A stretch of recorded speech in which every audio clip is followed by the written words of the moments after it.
Welcome back to Chinese0tohero.com. Now let's take a look at a new grammar point.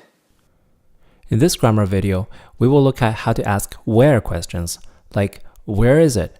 Where is he? Do you think it's going to be useful for you to ask location questions in China?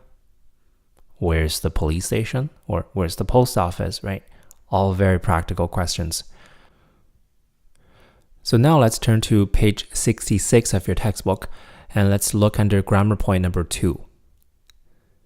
Simply put, the word where is translated into 哪儿 in Chinese.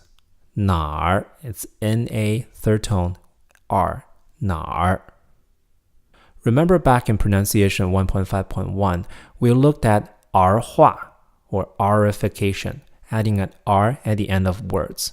So the word 哪儿, meaning where, really it's the word 哪 plus a R at the end. It's an example of 儿化.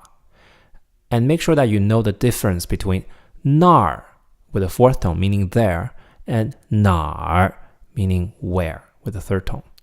那儿, 哪儿, 那儿, 哪儿.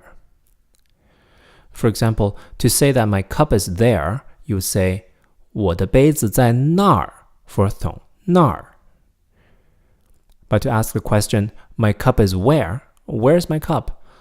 It would be 我的杯子在哪儿, third tone. 我的杯子在哪儿?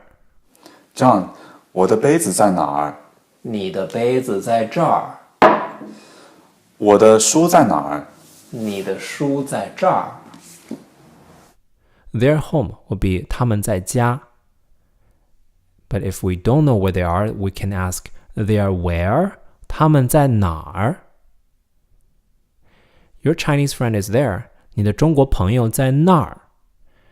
If we don't know where he is, 你的中国朋友在哪儿? Another example, where is the little kitty? 小猫在哪儿? Remember, 哪儿 goes at the end. You wouldn't say 哪儿在小猫, right? That would make sense. You would say 小猫在哪儿? Quick practice. How do you say where are you? 你在哪儿? Yeah, very simple. How about where is he? 他在哪儿? Perfect.